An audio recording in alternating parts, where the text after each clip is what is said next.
네, 안녕하세요. 염승환 지사입니다. 자, 오늘 2026년 4월 10일 시장 함께 읽기 시작을 하도록 하겠습니다. 오늘은 증시가 또 올라왔죠. 예. 물론 뭐 아주 만족스러운 상승은 아니라 하더라도 증시가 어쨌든 잘 견조하게 흘러가고 있습니다. 이제 전쟁 리스크가 많이 완화된 것 같아요. 그리고 오늘 이스라엘 네타냐후 총리가 레바논과 좀 협상하겠다. 계속 공격을 했죠. 근데 이제 공격을 중단한다라는 이제 소식이 나오면서 이 미국 증시가 반등에 성공을 했고 국내도 오늘 좀 긍정적으로 마무리가 잘 됐던 것 같습니다. 주말 이제 내일입니다. 내일 그 제이디 벤스 미국 부통령이 파키스탄 가서 이제 이란과 협상하는데 요 결과는 어떻게 될지 모르겠어요. 뭐 한 번에 안 될 것 같긴 하지만 일단 협상한다는 것 자체가 굉장한 의미가 있지 않나라고 생각은 일단 하고 있습니다. 자, 일단 오늘은 이렇게 보고서 많지는 않고요. 미국 마감 시황하고 오늘 엔트로피카 아마존의 자신감 요게 좀 중요합니다. 오늘의 차트가. 그다음 필리핀 조선소 방문 요것도 되게 괜찮고 기아 참 CEO 인베스터 데이 했는데 평은 좋은데 참 기대했던 것만큼의 뭐가 안 나왔다. 그래 좀 실망한 것 같고요. 그다음 네이버 카카오 얘기 그다음에 이제 뭐 트럼프 1기 2기 관세 전쟁과 지금 비슷하다. 요런 내용하고 방산 또 HK노엔 한미글로벌 SK바이오팜 전자공시는 이제 하나오션 넥스트 바이오메디칼 요렇게 한번 설명을 드리겠습니다. 자, 이스라엘도 물러서기로 했습니다. 일단은. 그래서 3대 지수 모두 올랐고 필라델피아 반도체 지수도 급등했고요. 야간 선물 올랐고 그리고 금리 뭐 달러 환율 다 떨어졌습니다. 유가만 좀 올랐습니다. 유가도 원래 100달러까지 갔었거든요. 근데 좀 고점 대비는 떨어진 거죠. 그래서 미국 시황 이렇게 보시면 전반적으로 분위기 좋았죠. 이스라엘 레바논이 협상한다. 메타가 투자를 계속하고 있고요. 인플레이션은 여전히 높습니다. 2% 이상에서. 이건 2월 데이터예요. 그래서 유가 상승이 반영은 안 돼 있습니다. 오늘 샌디스크 메모리주 상당히 좋았고요. 팔란티어가 좀 급락했는데 이유가 있습니다. 오늘 또 AI 공포가 있었어요. 그래서 오늘 이제 뉴욕 증시 유가 다시 100달러 위협할 정도 치솟았지만 미국과 이란이 이제 합의한 2주간의 휴전 깨지지 않고 버텨낼 거라는 트레이더들의 끈질긴 낙관론에 힘입어서 상승 마감했습니다. 그래서 다우는 올해 플러스 전환했습니다. 장 초반에 되게 분위기 또 안 좋았어요. 이란이 막 또 호르무즈협 다시 닫고 뭐 "너네 왜 위반했냐." 막 이런 이란의 우라늄 농축 권리 부정하고 이스라엘이 레바논 공습하고 이란 영공을 드론 진입하니까 또 이란도 열받아 가지고 "이거 뭐 하는 거냐." 막 이렇게 험악하게 나갔는데 이 이스라엘 총리가 "레바논과 직접 협상 개시하겠다." 이렇게 아마 트럼프 대통령이 지시를 한 것 같아요. 그래서 시장은 휴전이 깨질 수도 있다는 공포에서 '어 이거 이제 대화하겠네.' 이런 이제 안도감으로 미국이 반등을 했고 우리도 이제 그래서 좋았던 거죠. 메타가 새로운 인공지능 모델 발표했고 그러면서 오늘도 추가 상승에 성공했습니다. 그리고 아직은 근데 호르무즈 해협이 좀 완전히 개방되진 않았지만 점진적으로 개방 지금 그 중동 국가들은요 벌써 사우디를 비롯해서 원유 수출 좀 재개 준비를 하고 있다고 합니다. 그리고 유가는 조금 오르다 떨어졌고요. 그래서 휴전이 존재한다는 사실만으로도 투자들은 이게 장기적으로 스스로 해결될 거라고 믿을 거다. 근데 시간이 오래 걸릴수록 당연히 충격은 더 심해지겠지만 결국에 해결되지 않겠냐라는 낙관론이 좀 이제 최근에 우세해지고 있고 미국의 근원 PCE 물가는 전년 대비 3%인데 시장 예상치에 좀 부합했다라고 보시면 되겠습니다. 뭐 시장 예상치에 크게 벗어나진 않았어요. 근데 이거는 유가 상승 전의 데이터라 이제 의미를 높게 보긴 좀 어렵죠. 그리고 이제 그 한 애널리스트는 이제는 그 기업 실적을 봐야 된다. 기업 실적에서 경영자들이 무슨 얘기를 하는지, 그들이 소비자 회복력과 꾸준한 수요에 대한 긍정적인 전망을 한다면 투자자들은 안도의 한숨을 내쉴 거다. 실제 오늘 아마존의 그 CEO가 주주 서한을 통해서 이런 멘트를 했거든요. 그런 걸 이제 우리가 집중해야 된다. 이런 내용입니다. 시장이 또 매니지먼트의 이 전문가는 시장이 바닥에 가까워지고 있다. 이미 많은 부정적 요인들은 해소됐다. 소화했다. 이렇게 좀 언급을 했다고 합니다. 자, 그리고 메타 코어웨이브 210억 달러짜리 이제 우정. 예. 뭐냐면 메타가 새 AI 모델 공개에 2.6% 상승하면서 시장을 좀 견인을 해 줬고요. S&P 500을 플러스 영역으로 끌어올린 1등 공신이 됐습니다. 코웨이브의 추가 210억 달러, 그러니까 지난번에 한 2주 전인가? 그때 기존에 142억 달러 추가 투자하고 또 추가 투자하는 거예요. 이게 무슨 투자냐면 코웨이브는 엔비디아 GPU를 임대해 와서 이걸 빌려 이 주는 거예요. 그러면 이제 메타가 엔비디아 GPU를 받는 거죠. 엔비디아 GPU는 공급이 없어서 이런 방식으로도 구매를 합니다. 예. 그래서 그걸 이용해서 이제 컴퓨팅을 연산을 할 수 있는 거죠, AI를. 근데 이 코어웨이브가 엔비디아가 지분 투자한 회사고 엔비디아 칩을 제일 먼저 받는 회사예요. 그러니까 이제 이 기업에 투자를 하는 거죠, 인프라 투자를. AI 수요가 그만큼 많다는 얘기예요. 코웨이브는 이제 30억 달러 신규 부채로 조달하겠다. 지금 뭐 금리 오르고 이런 걸 떠나서 계속 투자를 해야 된다. 이걸 보여주는 거죠. 그럼 이 얘기는 뭐죠? AI 인프라 투자 사이클 끝이 아니라 우리 늘 걱정하는 거 AI 인프라 이거 꺾이면 어떡하지? 그 가능성은 별로 없다는 거죠. 예.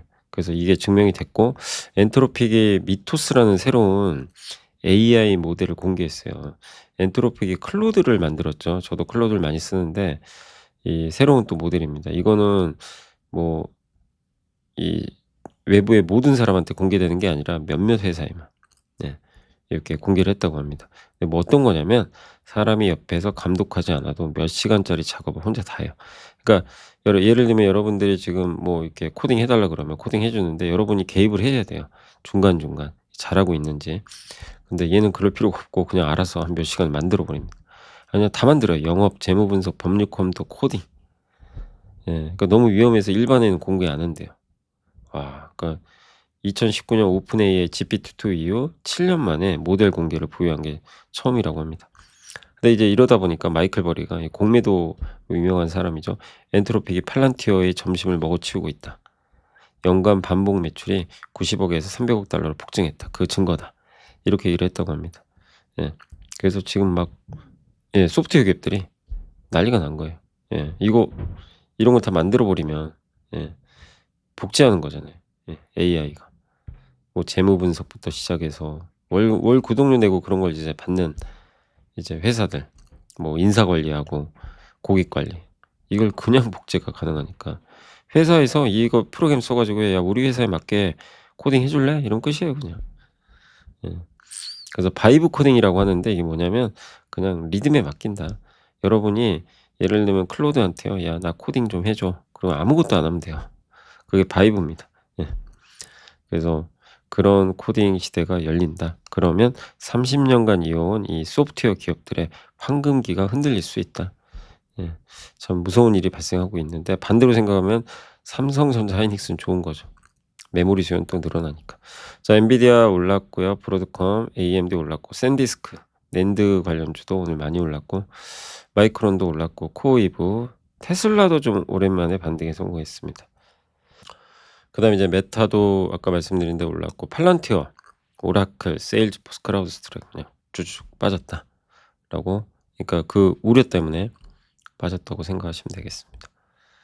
자, 그리고 이제 오늘의 차트는 엔트로픽과 아마존 얘기를 해 드릴게요. 엔트로픽이 정말 엄청난 숫자를 내고 있어요. 연간 환산 매출 ARR이라고 하는데 여기 보시면 연간 환산 매출이 폭발하는 거 보이시죠? 예. 이 작년 말에 얼마였냐면 90억 달러였어요. 지금 300억 달러. 예.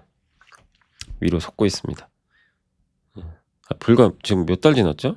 4개월 만에. 몇 배가 증가한 거예요? 예. 210억 달러. 90억에서 93, 27, 한 3배 이상이 갑자기 증가한 거죠, 매출이. 그래서 이렇게 2025년 말, 그다음에 이번 올해 3월 분기 대비 3.3배. 예. 엄청난 지금 매출이 폭발하고 있는 거죠. 단순히 한 회사의 실적 구조가 아니고 기업들이 AI도 저 엔트로픽 쓰는 거잖아요. 저도 엔트로픽 쓰거든요. 예. AI로 많이 쓰는데 엔트로픽이라는 AI에 기업들이 돈을 많이 쓰고 있어요. 그래서 연간 여기다 100만 달러 이상 지출하는 기업이 500개에서 1000개로 2배 늘었다고 합니다. 단순한 챗봇이 아니라 이제 저거는 기업들의 핵심 업무 도구로 자리를 잡고 있는 거죠. 네. 얼마 전에 엔트로픽이 구글과 브로드컴과 계약 맺었죠. 3.5 기가와트 데이터 센터 수십 개 용량의 그 칩을 공급받기로 한 거예요. 예. 왜? 용량이 부족하니까. 토큰 아시죠? 토큰을 계속 만들어야 돼요. 클로드는 저 엔트로피가. 그러려면 저 데이터 센터 깔아야 되고. 예. 투자가 엄청 들어가는 거죠. 그리고 또 한 가지가 아마존의 CEO 앤디 제스가 AI 버블 아니다. 그 아마존의 자본 지출 추이입니다. 계속 늘죠. 안 줄어요. 우리는 이제 너무 많이 투자하니까 걱정만 하고 있지만 이제 아마존은 그거보다는 이제 투자를 해야 된다는 거죠. 그래서 2020년에 400억 달러 투자하던 회사가 지금 2천억 달러 투자합니다. 핵심 발언. 저는 이 기술이 AI가 과대 포장되는지 우리가 거품 속에 있는지 우리의 이익률이 매력적인지 논쟁을 지켜봤습니다. 저의 답은 과대 포장 아니요. 우리가 거품 속에 있는지 아니요. 우리의 자본 수익률이 매력적인지 예스. 여기에 답을 명확하게 했어요. 예. 그러니까 버블이 아니라고 확신하는 근거는 이런 거죠. 수치가 있잖아요. 아마존의 클라우드 엄청 성장하고 자체 칩도 완판됐어요. 엔비디아 말고 이 아마존도 자체 칩을 만들어요. 오픈 AI에다 계약도 맺었고 그 클라우드 제공하는 거죠. 그 클라우드 위에서 AI가 돌아가거든요. 그래서 우리는 2026년에 대략 약 2천억 달러 자본 지출에 투자하는 건데 이건 감으로 하는 게 아니다. 우리는 진짜 목숨 걸고 한다. 이렇게 보시면 될 것 같아요. 엔비디아에도 도전했죠. 그동안 엔비디아가 독주했지만 우리 자체 칩 쓴다. 이런 얘기를 했습니다. 그래서 현재 시장에서는 두 가지 서사가 팽팽히 맞서고 있다. AI 자본 지출은 이제 시작이다. 메타, 코이브, 아마존 지출. 아까 엔트로픽의 매출. 근데 또 한쪽은 마이클 버리 같은 약세론자들. 맨날 약세론자예요. 여기는. 거품이다. 소프트웨어주 망가진다. 여러분은 어느 편에 서시겠습니다. 저는 강세를 쓸 거예요. 어쨌든 이 세 개 회사, 4개 회사 합쳐서도 뭐 거의 우리나라 돈으로 900조 이상 쏟아붓는 거죠. 그래서 이런 걸 본다면 오늘 이제 이런 내용이 공개가 됐는데 AI 지출을 줄이는 게 아니라 전쟁이 났는데도 더 늘리고 있어요. 물론 현금 흐름이 안 좋아지는 건 어쩔 수 없겠죠. 그런데도 투자하겠다는 게 지금 목적입니다. 그래서 아마존이 옛날에 2006년도, 2007년도에 아마존의 웹 서비스, 클라우드 서비스를 그때 돈이 안 됐던 시기인데 투자를 엄청 하다가 주주들이 뭐라고 했거든요. 돈도 안 되는 거 왜 하냐. 근데 그걸 엄청나게 투자했는데 나중에 아마존이 전 세계 클라우드 1등 했잖아요. 지금은 엄청난 돈을 법니다. AI가 그런 거예요. 지금 돈 안 버는 게, 못 버는 게 중요한 게 아니라 앞으로가 중요한 거잖아요. 몇 년 후를 보고 이들은 목숨 걸고 투자하는 겁니다. 그걸 본다면 우리 메모리 반도체의 이 실적은 우연이 아닙니다. 이들이 투자한 돈이 메모리 반도체 구입비로 가거든요. 그죠? 이들은 목숨 걸고 하고 있고 이들이 목숨 걸고 이렇게 투자를 해줘야 삼성 하이닉스가 계속 좋아지는 거죠. 그래서 이런 것들을 이제 계속 업데이트를 하시면 되겠습니다.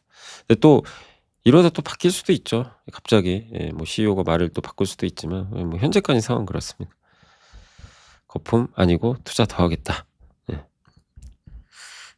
자 이제 보고서 좀 넘어갈게요. 첫 번째가 이제 조선 어제도 좀 잠깐 뭐 신한투자에서 나왔던 보고서 말씀드렸지만 이제 우리나라 조선 애널리스트 대부분 갔다 오셨나 봐요. 필리핀.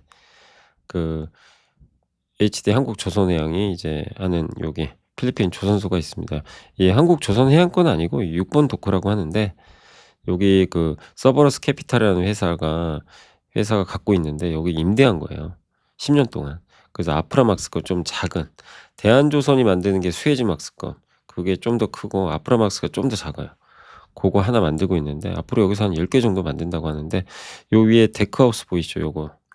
요게 이제 선원들이 여기서 쉬고 자고 하는 데죠. 요거 누가 만들죠? 세진중공. 그러니까 실제 세진중공업이 베트남에서 만든 걸 여기로 보낸 것 같더라고요. 그걸 확인하고 왔다고 합니다. 그래서 앞으로 10척 만들어서 이제 10척 만들면 한 1조 정도 되는 거죠. 베트남에도 있고 필리핀에도 있고 지금 사업장에 중국을 견제한다는 목적이죠. 그리고 여기서 이제 핵심은 현대 마린 엔진이 중형 엔진을 공급할 거고 세진중공업이 저런 데크하우스 같은 걸 공급을 하겠죠. 베트남의 기지가 있으니까. 최강식 연구원님은 이제 글로벌 생산 거점 투자가 본격화된다. 베트남, 필리핀 다시 베트남에 또 있어요. 두산 비나라고 요거 인수했거든요. 그다음에 인도 또 미국까지도. 한국은 비싼 배, 친환경 선박. 그다음에 요런 해외 거점에선 중저가 선박을 만들어서 중국과 한번 싸워 보겠다. 예. 요런 내용입니다. 현대 베트남 조선은 원가 경쟁력이 매우 탁월하대요. 베트남 조선소는 인건비가 8분의 1 밖에 안 된다고 합니다. 신조선가는 중국이 제일 싸긴 싸고 한국이 좀 비싸죠. 그래서 그 중간 정도. 이번 투어는 필리핀만의 이야기가 아니다. 인도, 인도네시아, 모로코, 페루, 미국 등 제3, 제4, 제5의 이런 조선사들이 세워질 거다. 동남아 벨트라고 하는데 중국 핵심은 그거예요. 중국의 빼앗긴 시장을 탈환하는 원가 경쟁력. 원가가 경쟁력이 있어야죠. 중국이 이기려면. 예. 그걸 좀 목표로 하고 있습니다. 한마디로 해가 지지 않는 조선소를 건축. 영국이 해가 안 졌죠. 옛날에 식민지 시절. 그죠? 워낙 많으니까 그걸 따라한 거예요. 지금. 많은 국가의 조선소를 현대 중공업 한국조선해양이 공급하겠다는 거죠. 25년도에 한국조선해양이 두산 비나 요게 이제 화력발전소인데 요걸 인수해 버려 가지고 여기에 탱크 만드는 생산 기지, 크레인 요거까지 하겠다는 거죠. 그래서 미국은 중국 크레인 안 쓰거든요, 이제. 그래서 수혜 기업이 현대사모랑 현대힘스인데 HD 현대는 현대사모가 하고 한국에서는 현대힘스가 하고 베트남에서 이제 요 회사 두산 비나죠. 인수한 여기를 통해서 제작을 할 거라고 합니다. 모두 중국 제작 견제 목적이고 또 유럽형 기자재 엔지니어링 회사로 한국조선해양이 또 그런 사업도 좀 펼칠 것 같다라는 내용이고 인도 총리가 굉장히 진심이래요. 그래서 앞으로 15년 정도 10년간 15조 조선 투자해서 우리는 이제 그들을 도와주면서 돈을 버는 거죠. 카사블랑카의 조선소 위탁 경영, 인도네시아 소형 탱커, 가스선, 어선 투자하려고 하는데 우리가 또 도와주겠죠. 페루, 미국의 마스가까지 다 있죠. 그래서 조선업이 점점 확장해요. 그동안 중국이 장악하던 이 조선업을 한국의 조선해양이 이제 HD 조선해양이 나가서 이제 한번 해보겠다. 목표를 정했죠. 미국은 미국대로. 이렇게 해서 잘만 되면 밸류에이션이 높아지겠죠. 그리고 미국에 아마 올해 투자할 것 같고요. 하나 시스템이 미국 투자에서 엄청 높은 밸류 받는데 한국 조선해양 너무 싸대요. 이 최강식 연구원이 보기엔 이건 너무 싼 거 아니냐. 미국에도 투자할 텐데. 그리고 미국 호위함 하나 건조해야 되는데 이거 받으려면 미국에 조선소가 있어야 돼요. 그러니까 안 할 수는 없는 거죠. 얼마 전에 교환 샀지 현대중공. 그래서 아마 이 중에 절반은 미국 투자할 것 같다. 이런 내용입니다. 시장은 미국 투자를 너무 좋아하고 이에 높은 멀티플을 부여하고 있지만 중국과의 경쟁 상황을 우려하고 대한민국 조선산업의 지속 가능 성장을 응원하고 있기에 HD 한국조선해양의 이런 전략을 나는 응원한다. 이런 내용입니다. 그리고 미국 투자를 결정하는. 그래서 한국조선해양에 대한 관심을 좀 기울여 보자는 내용이라고 보시면 되겠습니다. 자동차 참 기아 좀 아쉽습니다. 인베스터 데이를 열었는데 휴머노이드 아틀라스 전담 생산 법인을 만들기로 했어요. 그러니까 저 로봇을 누가 만들 거냐 이거죠. 누가? 예, 현대차냐, 기아냐, 모비스냐. 결론은 회사를 하나 만든대요. 네, 거기에 지분을 누가 투자할지 몰라요. 아직 결정 안 됐고. 따로 독립법인 만듭니다. 근데 아마 3사가 다 투자할 것 같고요.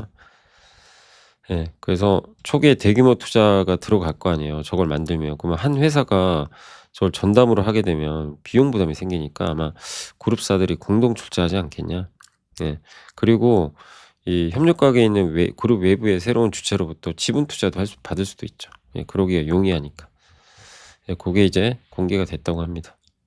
그리고 현대기아 이번에 이제 스마트카 자율주행차에서 좀 특징적인 부분은 물리 데이터 있죠. 데이터.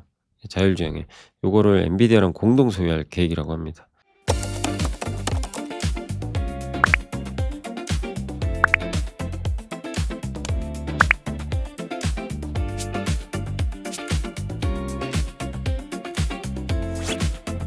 지식이 복리로 쌓이는 투원투게더. 엔비디아 플랫폼을 활용해서 자율주행하면 그게 데이터가 엔비디아에만 가는 게 아니라 현대차도 가져가고 엔비디아가 지금 벤츠랑도 같이 하는데 거기 있는 데이터도 현대차가 가져갈 수가 있대요. 현대차 그룹이. 되게 좋은 계약을 맺은 것 같아요. 그래서 엔비디아랑 이제는 같이 갈 수밖에 없어요. 테슬라는 혼자 하고 현대차는 엔비디아랑 손잡고 한번 해보자. 이런 좀 상황입니다. 이 큰 그림을 보면 참 매력이 있는데 주가는 가지를 못하고 있습니다. 그래서 BYD, 샤오미, 샤오펑 이런 선례처럼 단계적인 밸류에이션 상승을 기대하고 있습니다. 주가가 왜 이렇게 부진했냐? 다월투자의 유재용 연구원님은 너무 과도한 기대감이 정상화됐다. 너무 기대가 컸대요. 근데 그 기대에 그냥 부합만 한 거예요. 예. 더 놀란 게 없었고. 그러니까 세론이 나온 거죠. 팔아버린 거죠. PER 6배. 예. 근데 어쨌든 방향은 명확하잖아요. 그죠? 현대모비스가 또 부품 공급할 거고. 삼성의 이문영 연구원님도 로보틱스 아메리카 요거 요 법인 통해서 생산을 할 겁니다. 이제 로봇을. 엔비디아는 아틀라스 핵심 컴퓨팅 플랫폼인 토르를 제공할 거고요. 그 다음에 추론하는 모델은 구글이 딥마인드가 개발한다고 합니다. 27년 말에 현대차 기아가 소프트웨어로 가는 양산 시험용 차를 만들어서 공급을 하고 28년에는 이제 실제 차량이 나오고 29년에 고속도로 도심 자율주행을 할 거고 뭐 이런 스케줄이 있는 것 같습니다. 엔비디아의 모델을 이용해서 적극적으로 이제 차를 만들지만 데이터는 또 받는 거죠. 그래서 자체 데이터 센터 구축의 의미는 현재 테슬라 수준의 데이터 센터 역량을 구축하려는 회사는 현대차밖에 없어요. 현대차 그룹밖에. 대부분 회사는 외부에서 받아다 쓰는 거죠. 근데 현대차는 새만금에 지으려고 하죠. JP모건은 기아는 다양한 파워트레인, 내연기관, 하이브리드, 전기차 등으로 성장 지속할 거고 박민우 박사 이분이 이제 거기 엔비디아에서 오신 분이죠. SDV 소프트웨어로 정의된 자동차와 자율주행을 데이터 중심의 경쟁으로 정의를 했다고 합니다. 그러니까 더 빠르고 확장 가능하고 신뢰할 수 있는 데이터 이거를 엔비디아랑 같이 공유하겠다는 거예요. 그래서 글로벌 파트너십 통한 빠른 가치 실현을 가속화할 거다. 고객용 모델은 내년 2028년에 출시하고요. 로봇도 28년부터 배치합니다. 그래서 비중 확대하자. 이런 내용입니다. 그래서 전반적으로 이번 인베스터 데이는 자율주행 로보틱스 방향을 이제 우리가 확인해서 불확실성 해소됐지만 뭐 너무 놀라운 새로운 뉴스는 없었다. 그래서 오히려 좀 밋밋했던 평가도 있는 것 같습니다. 그래서 좀 약간 실망 매물도 나왔던 것 같고 근데 뭐 악재는 아니에요. 뭐 그죠? 계획대로 하고 있기 때문에 그래서 조금 더 우리가 인내심 갖고 잘 지켜봐야 되겠습니다. 실망할 건 전혀 아닙니다. 자, 그리고 인터넷 1분기 광고 커머스 업황 견조했다. 광고는 비수기임에도 모바일 광고 중심으로 성장을 했고 전자상거래는 지난 12월 쿠팡 사태로 전반적인 수혜를 받고 있고 그러니까 상거래는 되게 좀 괜찮아요. 지금 분위기가. 1분기 영업이익도 기대에 부합할 것 같습니다. 네이버는 AI 브리핑 도입해서 좀 성장률이 안정화되고 있고 카카오톡 개편 효과가 있었죠. 근데 완전히 왕따 당하고 있어요. 글로벌 AI 이 플랫폼을 만드는 기업들 대비해서 너무 AI 침투 속도가 느린 거 아니냐 이런 우려. 글로벌 소프트웨어 기업들 다 안 좋잖아요. 그 하나. 또 디지털 자산 스테이블 코인 이 법안 이게 또 통과 안 되는 거.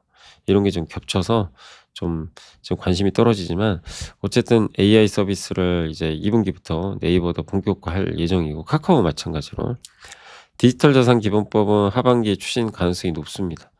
토큰 시장이죠.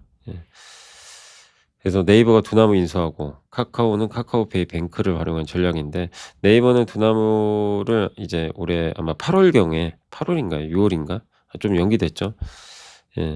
그때 아마 이제 합병을 추진하는 걸로 나와 있습니다. 결국 시간이 지나면 이 좀 최근에 부진했던 부분들은 탈피하지 않겠냐. 근데 지금 당장 뭔가 올라갈 만한 그런 거는 또 딱히 없다 보니까 답답한 것 같습니다. 그러나 잘 인내해야죠. 그리고 이은택 연구원님 미국 이란의 2주 휴전 이후에도 잡음이 끊이지 않죠. 근데 비관적일 필요 없고요. 트럼프 1기 때 2기 때도요. 90일 이후에 휴전 딱 한 다음에 뭐라고 했냐 협상 잘 되고 있다고 발언하면서 또 안 되면 막 공격을 했대요. 막 협박하고. 1기 때는 협상 중에 진행 느리다면서 대중관세 10에서 25%로 인상해 버렸어요. 또 난리가 난 적이 있었죠. 2기 때는 90일 이후에 발표한 다음 날 대중관세 145%또 때려버렸습니다. 근데 결국 협상을 위한 전략이었죠. 90일이라는 날짜는 의미가 없었다. 1기 때도 90일 시한 직전에 연장됐고 2기 때도 이틀 전에 마감일 그때 또 연장됐어요. 그러니까 되게 연장을 많이 하죠. 이번에도 그럴 가능성도 있어요. 근데 1기 때는 이게 1기 때거든요. 1기 때 90일 유예 딱 발표하고 주가 생각보다 안 좋아요. 그죠? S&P 500이 좀 많이 흔들립니다. 코스피는 더 안 좋았어요. 그죠? 예. 생각보다 90일 위에 발표하고 주가 흔들립니다. 근데 작년 4월에 관세 전쟁할 때는 보세요. 90일 위에 발표하고 날아가기 시작합니다. 그리고 90일 기한 지하니까 또 날아가요. 무슨 차이냐 이거죠. 근데 결국엔 일기 때는 당시에 긴축 사이클이었고 이런 미중 관세 전쟁 처음이잖아요. 학습도 안 돼 있고. 근데 이번에는 금리 인하 여전히 기대감은 있고요. AI라는 구조적 성장축이 있고. 예. 그래서 증시가 좀 다르게 반응하는 부분이 있지 않나라는 생각도 하고 있습니다. 근데 이은택 연구원님은 뭐 나중에 2편에서 정답을 알려주실 것 같습니다. 근데 어쨌든 이번에 이란 전쟁도 이렇게 비슷하게 가고 있죠. 그래서 예, 좀 그 일기처럼 막 이렇게 또 엄청 흔들리기보다는 좀 견조하지 않겠냐 이렇게 생각을 하는데 한번 좀 지켜봐야 되겠습니다. 아무튼 관세 전쟁과 거의 똑같이 가는 것 같아요. 자, 방산 전쟁의 시대. 이번 전쟁 끝난다고 방산주가 안 갈까요? 아니죠. 여전히 방산은 주도주 맞고요. 글로벌 분쟁이 심화되고 있고 기존 수주잔고미 이익 성장을 기반한 게 아니라 지정학적 리스크가 계속 확대돼요. 지난 3,400년간 인류 역사에서 전쟁이 없었던 시기는 250에서 300년밖에 안 된대요. 90% 이상이 전쟁 기간이었어요. 정말 엄청나죠. 1990년과 2007년이 역사적으로 되게 이례적인 평화의 구간이었대요. 90년과 2007년. 근데 금융이 터지고 바뀌었죠. 탈세계화로 가버립니다.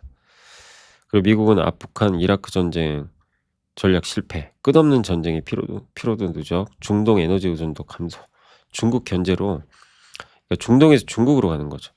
그래서 글로벌 안보 개입 축소하고 우산을 없애고 각자 도생하세요 이렇게 가는 거죠.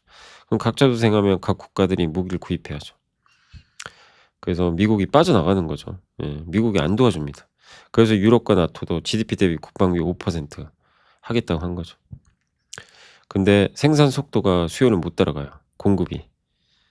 예, 그래서 K방산에 기회가 많은 거죠. 우리나라는 평균 무기 납기가 24개월 이하로 굉장히 빨리 만들어줍니다. 이런 장점이 너무 명확하죠. 예, 또 중동은 이게 제일 지금 부족한 게 저 전투기하고 미사일인데 이것도 우리가 잘하죠. 그래서 LG 디펜스 앤 에어로스페이스 이름 바뀌었습니다. LIG 넥스원이었는데 이름이 LIG 디펜스 앤 에어로스페이스 그다음에 현대 로템을 좀 차 선호주로 꼽아주셨습니다. 한국 방사는 흔들리실 필요 없습니다. 갖고 계신 분들은 잘 들고 가시면 좋을 것 같습니다. 네. 오히려 흔들리면 또 기회가 될 수도 있겠죠. 구조적이죠. 저런 이제 전쟁 끝난다고 뭐 무기 수요가 줄기보다는 더 늘어날 수도 있어요. 자, 기업 분석 HK 이노인이 이제 3세대, 그러니까 얼마 전에 공시로 한번 설명해 드렸지만 최근에 내부 자금 매수했죠. 근데 주가는 참 안 갑니다, 최근에. 예, 이벤트가 없어서 그래요. 1월 초에 K캡 위역류성 식도염 치료제를 미국에 이제 FDA 신청을 해놨거든요. 임상 결과가 좋아서. 근데 내년에 나와요. 내년 초에. 그러니까 당장은 없으니까 좀 답답한 거예요. 주가가 움직이질 않아요. 근데 결국 뭐 시간과 함께 하신다면 좋은 결과 있을 것 같고 주가도 저평가돼 있고요. 단 견뎌내야 됩니다. 이게 좀 모멘텀 없더라도 지금 주가는 바닥이니까. 한미글로벌이 요새 좀 괜찮아요. 분위기도 좋고 지난 3월 24일에 한수원 낙찰 공고 기준으로 신한울 3, 4호기 사업 관리 지원 영역 낙찰자로서 선정. 그러니까 원전 관리해 주는 거예요. 예, 관리 영역을 대신 관리 영역해 주는 거죠. 또 루마니아 설비 개선 사업도 한전 기술과 같이 수주를 따냈어요. 설비를 개선해 주는 거죠. 예. 그래서 이제 팀 코리아가 진출할 때 같이 갈 가능성도 있습니다. 그래서 해외 수주 파이프라인이 우리나라가 늘어날수록 한미글로벌한테 유리하겠죠. 그래서 건설업이 주가가 많이 올랐는데 어쨌든 한미글로벌은 건설사보다도 높은 밸류를 받고 있습니다. 현 주가는 12점, PER 12.5, PBR 1.3배인데 2022년 고점에서는 PER이 20배 같고 PBR 2.8배니까 지금 싸다. 그래서 AI와 탈세계화, 에너지 자립 시대에 잘 어울리는 기업이라고 저도 생각을 하고요. 데이터 센터 PM, 국내 도시정비 PM, 중동, 미국 공장 건설 PM, 재생에너지 PM 이런 사업을 주력으로 합니다. 그럼 PM은 뭐냐? 건설 전문적으로 해주는 대리인이에요. 건설 프로젝트는 수많은 이해관계자가 있잖아요. 발주처는 대부분 비전문가예요. 그러니까 서로 이게 안 맞아요. 예, 대화를 해도. 재건축 조합원들은 건축, 법률, 공사비 검토하기 어렵잖아요. 전문가가 아닌데. 그래서 PM사가 중간에서 이걸 다 해줘요. 사업 초기부터 기획, 준공까지 전 과정을 다 관리해 줍니다. 사업성 분석해 주고 설계 대안도 검토해 주고 공사비 타당한지 일정 관리, 공기 단축, 시공사도 선정하는데 굉장히 핵심 이제 PM이라고 그러죠. 예. 그래서 어떤 프로젝트를 할 때 이 매니저가 너무 중요하잖아요. 이제 그 역할을 하고 있고 원전 시장까지 진출했다는 게 의미가 있습니다. SK바이오팜은 이제 한국투자증권의 위혜주 연구원님이 실적 괜찮대요. 좀 최근에 좀 주가 빠져 좀 걱정을 했는데 이번에 기대보다 잘 나올 것 같습니다. 엑스코프린 뇌전증 치료제가 매출 1960억 정도 47% 증가할 것 같습니다. 그래서 여전히 처방 건수도 괜찮고 주가만 좀 부진하죠. 그래서 올해부터 분기별 2천억 원대 매출 인식 시작이 될 것 같다. 환자의 발작을 없애주는 것뿐만 아니라 환자의 사망을 예방하기도 하거든요, 이게. 그래서 뇌전증 환자의 사망비가 2.4로 일반 인구의 사망비 1.4배 대비해서 높아요. 근데 그만큼 많이 죽는다는 얘기죠. 근데 이 엑스코프리를 병용 약물로 처방받은 환자는 사망비가 1.32로 떨어진대요. 그러니까 그만큼 사망률을 낮추는 거죠. 이런 이제 내용도 있었다고 하니까 지난 4분기가 좀 기대 이하였지만 1분기 잘 나와서 주가 회복되기를 한번 기대해 보겠습니다. 자, 이제 공시로 가보겠습니다. 네. 자, 하나오션이 이제 초대형 원유 운반사 두 척 수주 따냈고요. 3,930억 원. 그다음에 이제 넥스트 바이오메디코 오랜만이죠. 혈관 색전. 여기 퇴행성 관절염 있잖아요. 거기 아프잖아요. 막 무릎 관절 같은데. 특히 운동선수들이 또 많이 이 통증을 호소하고 또 나이가 들면 걸리는 병 중에 하나죠. 근데 완치할 수가 없어요. 근데 아파요. 그래서 이제 거기에 약을 넣고 하지만 그게 효과가 뭐 그 당시만 있는 거죠. 근데 이거는 뭐냐면 이 혈관 색전 제품이라고 통증을 유발하는 비정상적인 혈관이 있어요. 얘를 막아요. 막아서 그런 신경세포를 죽여버립니다. 괴사시켜 가지고. 혈증을 줄이겠죠. 당연히. 그래서 반응이 되게 좋다고 합니다. 그래서 많이 이걸 뭐 시술할 필요도 없고. 그래서 상당히 이제 유명한 제품으로 알려져 있는데 일본의 아사히 인텍 여기에 판권 계약을 맺기로 했나 봐요. 이제 이 회사에 넘기는 일본 판매를. 이 회사는 이제 요걸 받아서 아마 허가를 받아서 일본에 진출하지 않겠냐 이렇게 보고 있습니다. 그래서 아사히 인텍은 일본 내 병원 의사 네트워크도 갖고 있고 하니까 이 유통하기가 어렵거든요. 처음 들어가는 기업들은. 그래서 항상 이런 유통회사 이걸 해줄 수 있는 파트너를 찾는데 아사히 인텍은 좀 적임자 아닌가 이렇게 보고 있습니다. 아무튼 미국 FDA로부터 승인을 이제 앞으로 받을 걸로 기대를 하고 있고 좀 시간은 걸립니다. 그래서 우리나라에서 허가됐고 유럽에서도 근데 미국에서는 지금 이제 허가를 받기 위해서 좀 준비 중에 있고 그다음 일본도 지금 이제 이번에 판권 확보했고 일본에서도 근데 허가를 따내야 돼요. 아직 허가는 못 따냈어요. 이 회사가 이제 허가를 따내려고 준비를 하겠죠. 근데 판권을 일단 넘긴 겁니다. 옛날에 상상인증권에서 이거 일본 판권 체결할 거라고 예상을 했는데 좀 정확히 맞췄고 단순 유통사가 아니라 시술 생태계를 장악하는 회사라 의미가 있습니다. 아사인텍과 거래는 뭐 굉장히 긍정적이다. 또 일본 관절염 색전 시장도 성장률이 높대요. 일본은 고령화가 돼 있잖아요. 그리고 일본 그동안 한이 불확실성이 있었는데 이제 우려 없어졌죠. 그래서 전반적으로 이번에 계약은 넥스트 바이오 메디컬한테 좋다라고 말씀을 드리겠습니다. 자, 이제 오늘 좀 시장 마무리 좀 해드릴게요. 자, 오늘 반도체 여전히 좋았고 현대차 조금 올랐고 LG는 2차전지 안 좋았고 방산주가 좋았네요. 그리고 오늘 특히 금융주 좋았고 삼성전기가 정말 끝없이 오릅니다. 이거 도대체 어디까지 가는 겁니까? 여전히 아직 끝은 아닌 것 같아요. 조금 더 갈 거는 같고 그리고 오늘 고려아연도 좋았고요. SK가 한 4% 가까이. 그래서 오늘 LG 이노텍도 삼성전기 이제 따라서 좀 가고 있고 통신주 좋았고 APR 신고가, LS 지주사 좋았습니다. 그다음 증권주가 오늘 다 전반적으로 괜찮았던 것 같습니다. 밤에 오늘도 좀 이제 이수페타시스 좀 빠졌고 건설주 좀 쉬어갔고요. 약간 좀 부진했고 뭐 자동차 좀 아쉬웠고 급락은 아닌데 코스닥은 좀 전반적으로 상위주들이 좀 부진했고 다만 오늘 이제 원익 IPS나 이제 반도체 소부장은 좋았고요. 덕산 네오룩스 급등했고 동진세미캠 소부장 괜찮았죠 오늘. 반도체 소부장이 오늘 분위기가 좋았습니다. 반면 동국제약은 왜 일이 난리가 나는 거예요 도대체. 오를 땐 또 엄청 오르더니 저번에. 예. 아주 뭐 난리가 아니네요. 올랐다 내렸다 올랐다 내렸다 아주. 네. 아무튼 그렇습니다. ISC 8%. ISC는 오늘 좀 빠졌네요. ISC도 상당히 많이 오르긴 올랐죠. 예. 그래서 요 두 개가 오늘은 좀 빠졌고 전반적인 분위기는 뭐 나쁘지 않았습니다. 코스피에서는 오늘 여기 변압기 산일전기도 좋았고 LED 디스플레이 오랜만에 좋았고 건설주는 GS건설, 대한전선이 특히 오늘 좀 분위기가 좋았습니다. 다음 풍산홀딩스가 급락했는데 방산 매각 안 한대요. 그래서 저는 오히려 풍산한테는 매각 안 하는 게 더 좋지 않나 하는 생각은 들긴 하는데 모르겠습니다. 아무튼 주가는 빠져버렸어요. 사실 방산이 핵심이잖아요. 예. 근데 M&A를 왜 갑자기 하려다 안 했는지는 이유는 모르겠습니다. 근데 풍산홀딩스한테는 좀 악재가 되겠죠. 그 높은 가격에 좀 팔면 현금이 들어오니까. 그래서 홀딩스는 좀 빠졌고요. 그리고 오늘 아모센스 여기도 MLCC 쪽이죠. 맞나요? 네. 아무튼 네페스 네페스가 25,000원까지 갔습니다.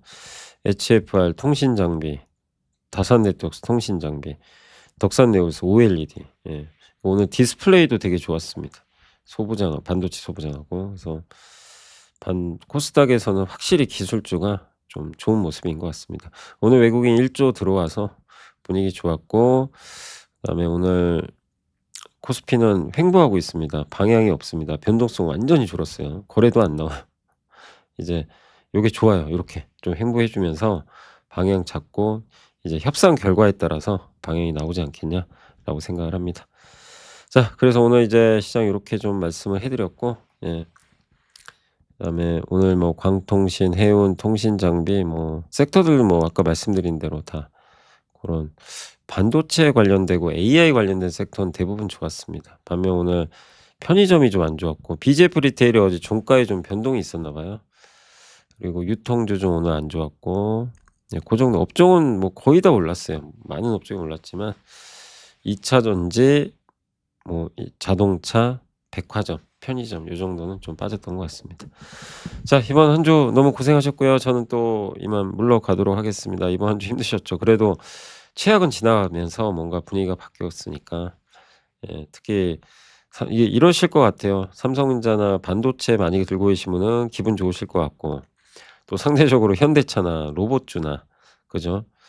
바이오나 이런 거 들고 계신 분들, 이쪽 갖고 계신 분들 이거 지수 오르는데 별로 성과는 없는 것 같고 아마 그러셨을 것 같은데 뭐 계속 좋을 순 없죠. 근데 어쨌든 지금 핵심은 삼성전자가 너무 실적이 좋아서 이쪽으로 좀 쏠리는 것 같아요. 근데 반도체가 이렇게 좋다는 건 사실 끝은 아니죠. 시작이니까 국내 증시의 미래는 밝아 보입니다. 다만 내일 있을 협상, 미국과 이란의 이게 어떻게 될지 모르겠네요. 좋은 결과가 나오기를 기대하면서 마무리하도록 하겠습니다. 한 주간 고생하셨고 내일 또 한깨벽이 올라오니까 내일 오전 10시에도 많이 시청해 주시면 감사합니다. 물러가겠습니다.